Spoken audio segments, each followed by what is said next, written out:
नमस्ते and good afternoon student. मैं अपना सेकेंड वीडियो जैसा कि मैंने कल ही कमिट किया था, कलम हो गए थे 1905 की चर्चा हो रही थी। 1905 जिसमें हुआ था आपका बंगाल विभाजन। बंगाल विभाजन और बंगाल विभाजन के बारे में कभी कभी तो पूछ देता कि बंगाल विभाजन के बारे में किसने क्या कहा। तो एक कोटेशन आती है, यह एक निर्मम भूल थी। बंगाल विभाजन एक निर्मम भूल थी, ऐसा मानना था गोखले का, गोपाल कृष्ण गोखले। और कभी कभी वह पूछ देता है कि किसने कहा कि बंगाल विभाजन हमारे ऊपर वज्र की तरह गिरा। आप ये भी लिख सकते हो, बंगाल विभाजन हमारे ऊपर वज्र की तरह गिरा, वज्र की तरह। और वो पूछ देगा किसने कहा, तो आप यहां पे टिक करेंगे सुरेंद्र नाथ बनर्जी। सुरेंद्र नाथ बनर्जी ने इसके बारे में कहा था कि यह वज्र की तरह गिरा, और गोखले जी ने कहा था कि यह एक निर्मम भूल। कभी कभी आजकल अगर हम रिसेंटली क्वेश्चन पेपर को देखें, उसमें बहुत अच्छा क्वेश्चन आ रहा है कि जब बंगाल विभाजन आ रहा था किसमें एक अंग्रेज ने मुसलमानों को अपनी चहेती पत्नी की तरह कहा था। तो कभी कभी पूछ देगा किसने बंगाल विभाजन के समय मुस्लिमों को अपनी चहेती पत्नी के रूप में प्रदर्शित किया था। तो वो व्यक्ति था सर बैम्फाइल्टे। कभी कभी इसमें भी क्वेश्चन बन जाता है। इसके बाद में इसकी कुछ घटनाएं आपसे पूछ सकता है वो, जैसे 26 दिसंबर 1907 में सूरत में ताप्ती नदी के किनारे सूरत अधिवेशन हुआ। पूछ देगा कि इसकी अध्यक्षता किसने की, तो रासबिहारी बोस ने। और ये इंपॉर्टेंट इसलिए भी है कि इसी समय आपका जो कांग्रेस थी ये दो भागों में बट गई। वो दो भाग है आपके गरम दल और नरम दल। अब आप मुझे इतना तो माइंड मेकअप करके चलना पड़ेगा कि गरम दल में वो व्यक्ति थे जो ये मानते थे कि स्वतंत्रता को मांगा नहीं जाएगा, स्वतंत्रता छीन के लेनी पड़ेगी। और दूसरी हमारी जो टीम थी उनका मानना था कि हम सरकार से बात करेंगे, आमने सामने बात करेंगे, उनसे रिक्वेस्ट करेंगे, अपनी समस्याओं को रखेंगे। ये था आपका नरम दल। अभी महात्मा गांधी नहीं है, बाद में नरम दल की अगुवाई करने लगेंगे महात्मा गांधी। गरम दल से आपको हमने कल पढ़ाए थे बिपिन चंद्र पाल, बाल गंगाधर तिलक, एक्सेट्रा एक्सेट्रा। अब आपसे वो क्वेश्चन पूछ देगा, 1905 में तो हम चल ही रहे थे, 1906 में एक घटना और हुई है, आगा खां द्वारा मुस्लिम लीग की स्थापना। आगा खां और मुस्लिम लीग की स्थापना, ये दोनों लोग ही बंगाल विभाजन के लिए आमने सामने साथ मिलकर काम कर रहे थे, सरकार को जवाब मांग रहे थे। तो ऐसी स्थिति में एक क्वेश्चन और बनता है कि बंगाल विभाजन रद्द कब। अगर हम देखें तो सन है 1911, बंगाल विभाजन रद्द। एक तो क्वेश्चन ये भी कि बंगाल विभाजन कब हुआ, 1905 किसके समय में हुआ, और बंगाल विभाजन रद्द कब हुआ, 1911। 1911 में एक दिल्ली दरबार भी लगाया गया था, वहीं ये घोषणा की गई थी। तो वहां से क्वेश्चन बन जाता है दिल्ली दरबार। जैसा कि आज हमने अपने क्लास में भी कहा था, मेरे क्लास में भी टॉपिक यही चल रहा है। मैंने बच्चों से कमिटमेंट किया था कि आज आपको शाम तक हमारा एक वीडियो मिलेगा जिसमें मैं दिल्ली दरबार पढ़ाने जा रहा हूं। तो पहला क्वेश्चन यहां से बनता है कि आप तक दिल्ली दरबार कितने लगाए गए, तो इसका आंसर है 4। कुल दिल्ली दरबार कितने, 4। अगर हम पहले की बात करें फर्स्ट, तो ये लगा था 1 जनवरी 1877। 1 जनवरी 1877। अगला क्वेश्चन वो पूछ देगा किसने, लॉर्ड लिटन। आप हमारे साथ नोट करते चलिए, अच्छे क्वेश्चन निकलने वाले हैं। और ये महारानी विक्टोरिया को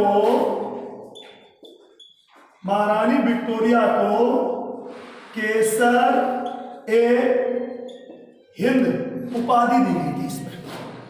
तो क्वेश्चन बन जाता है कि पहला कब हुआ? 1 जनवरी 1870। किसके द्वारा? लॉर्ड लिटन। ये ब्रिटेन से आने वाले लोगों को खुश करने के कार्यक्रम थे। इसमें महारानी विक्टोरिया को केसर ए हिंद की उपाधि दी गई थी। अब पूछ देगा कि दूसरा कब हुआ? 1 जनवरी 1903। 1 जनवरी 1903 पूछेगा कि ये किसने लगवाया? Lord Curzon. लॉर्ड कर्जन याद आया? बंगाल विभाजन। इसी घटना के कारण शायद इसे सबसे ज्यादा अलोकप्रिय सबसे ज्यादा अलोकप्रिय तो आपका लॉर्ड कर्जन हो जाता है। लॉर्ड कर्जन ने लगवाया। और लॉर्ड कर्जन इसमें क्या हुआ था? इसमें हुआ था सम्राट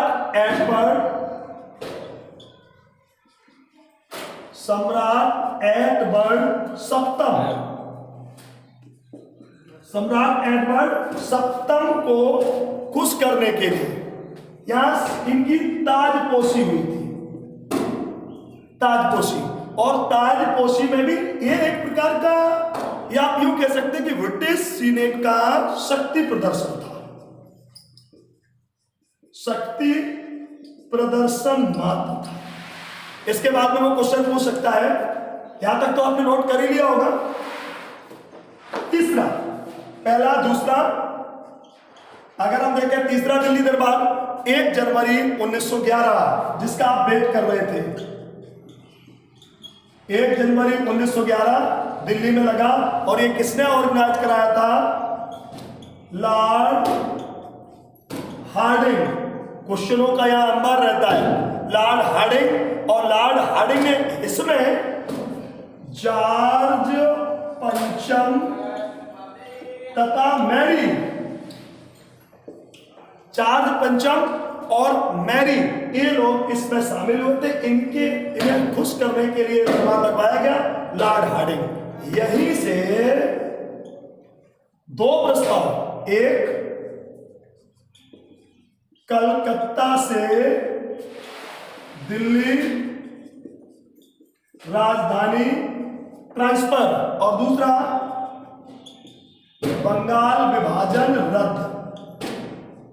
बंगाल विभाजन रद्द तो तुरंत ही तत्काल प्रभावी हो गया था।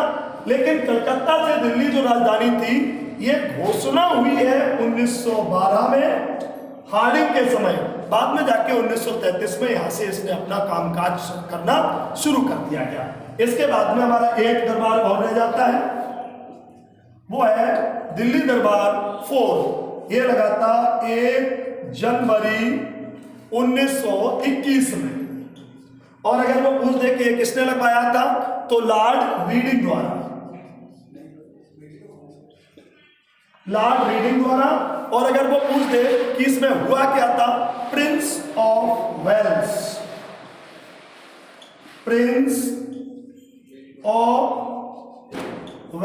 की ताजपोशी। प्रिंस ऑफ वेल्स की ताजपोशी।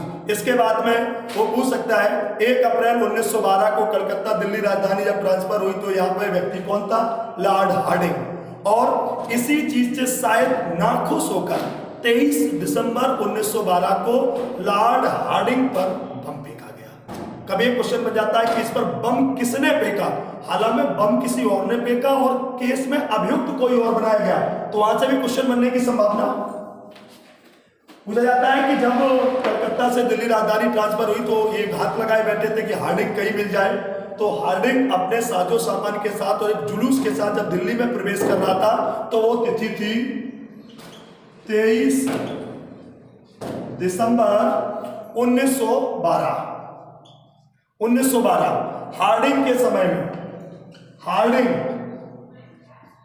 जब दिल्ली में प्रवेश कर रहा था, तो इस पे बम फेंका था रास बिहारी बोस ने। हालांकि हार्डिंग को कुछ नहीं हुआ, लेकिन इसकी पत्नी इस बम से मारी गई, जिससे इनसे पुलिस खिसिया गई। लेकिन रास बिहारी को नहीं बनाया गया अभियुक्त। अभियुक्त बनाए गए इसमें 2 लोग। आप लिख सकते हैं मास्टर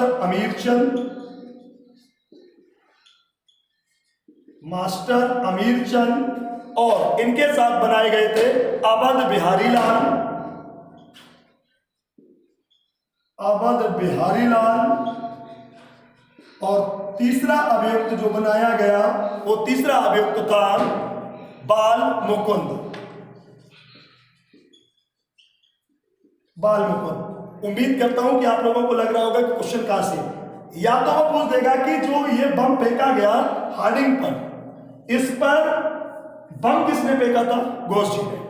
लेकिन अभियुक्त बनाए गए मास्टर अमीरचंद, अवध बिहारी लाल तथा बाल मुकुंद, और इन तीनों लोगों को बाद में फांसी दे दी। फांसी देने के बाद 1 जनवरी 1913 को चौथा था। तो आप लोगों ने देखा पहला भी, दूसरा भी, तीसरा भी और चौथा भी, चारों दिल्ली दरबार। तीसरे दिल्ली दरबार की घटना, तीसरे दिल्ली दरबार के समय हार्डिंग पे बम फेंका जाना। मैंने जैसा वादा किया था कि आपको मैं दिल्ली दरबार, बंगाल विभाजन का रद्द होना, मैंने आप लोगों को हिस्ट्री के इस टॉपिक में इतना कुछ दिया। और अगले टॉपिक में चौथा दिल्ली दरबार, शायद है कि आप लोगों को मैं बताना भूल गया, तो आप लोग देखें। हाँ, बच्चे कह रहे होंगे सर 3 पढ़ा के चौथे बोल रहे हैं। चौथा दिल्ली दरबार अगर देखा जाए तो 1 जनवरी 1921 मैं बता चुका हूं, और ये लगाया था रीडिंग में। इसमें कोई खास काम नहीं हुआ था, मात्र इसमें प्रिंस ऑफ वेल्स की ताजपोशी स्वागत हुआ था। प्रिंस ऑफ वेल्स का स्वागत, इन्हें खुश करने के लिए हमने दिल्ली चौथा दरबार लगाया था। ये दिल्ली चौथा दरबार थे। इनमें आप लोगों ने देखा जैसे रीडिंग आ रहा है, हार्डिंग आ रहा है, ये सब क्या है। तो इनके लिए मेरा नेक्स्ट टॉपिक रहेगा, हम आप लोगों के बीच कल अपना वीडियो लेके आएंगे, जिसमें हम आपको बंगाल के गवर्नर,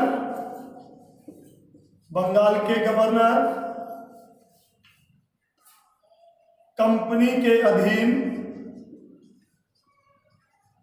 के अधीन भारत के गवर्नर, फिर इसके बाद में पद आया था गवर्नर जनरल पद, इसके बाद में पोस्ट आई थी वायसराय।